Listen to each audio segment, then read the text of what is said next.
Breaking news చూస్తున్నాం. మహబూబాబాద్ జిల్లా డోర్నకల్ మండలం బూరుగుపాడు గ్రామంలో వృద్ధ రైతు కొత్త రాజయ్య దళారీ చేతిలో మోసపోయాడు. ఈ సంఘటన ఆలస్యంగా వెలుగులోకి వచ్చింది. ముఖ్యమంత్రి రేవంత్ రెడ్డి రైతు రుణమాఫీ ప్రకటించడంతో రాజయ్యకు లోన్ మాఫీ అయింది. అనంతరం రెడ్డి సహాయంతో రాజయ్య డోర్నకల్ యూనియన్ బ్యాంకులోంచి 1 లక్ష రూపాయలు డ్రా చేశారు.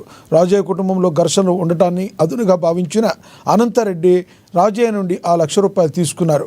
తిరిగి డబ్బు అడగగా అనంతరెడ్డి డబ్బులు తీసుకున్నట్లుగా ఆధారాలు ఉన్నాయా అని బెదిరించి అసభ్యకరంగా దూషించాడు. దళారీ చేతిలో మోసపోయిన రైతు రాజయ్య గ్రామంలో ఉన్న పెద్ద మనుషుల దృష్టికి తీసుకెళ్లినా ఎలాంటి న్యాయం జరగకపోవడంతో చివరికి ఏఎన్ఎన్ న్యూస్ని ఆశ్రయించారు. కుటుంబ సభ్యులకు తెలియకుండా వృద్ధుడైన రాజయ్యను బ్యాంకుకు తీసుకెళ్లి డబ్బులు డ్రా చేయించడంపై విచారణ జరిపించాలని వేడుకుంటున్నారు. మోసానికి పాల్పడిన అనంతరెడ్డిపై కఠిన చర్యలు తీసుకోవాలని ఆయన విజ్ఞప్తి చేస్తున్నాడు. రైతు మండలం గ్రామం బూరుగుపాడు. మేము వ్యవసాయదారులం. కొత్త రాజయ్యను యూనియన్ బ్యాంకులో డోర్నకల్లు మండలంలో 1,70,000 రూపాయలు రుణమాఫీ వచ్చింది. దాంట్లో నేను 30,000 రూపాయలు వేసిన.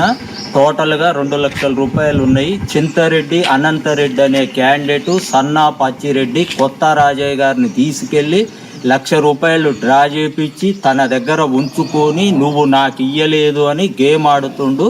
దీనికి మేము కుటుంబ సభ్యులుగా బాధపడుతున్నాం.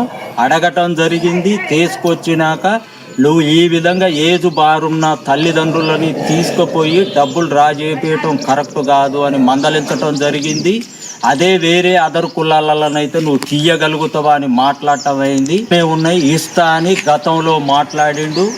ఈరోజు మా ఫాదర్ పోయి కొత్త రాజయ్య గారు పోయి నా డబ్బులు నీ దగ్గర ఉన్నాయి 1 లక్ష రూపాయలు ఇయ్యి అన్నప్పుడు గతంలో అంతకుముందు నేను CCI దగ్గర పత్తి కొంటన్నా తర్వాత ఇస్తాను అనటం జరిగింది.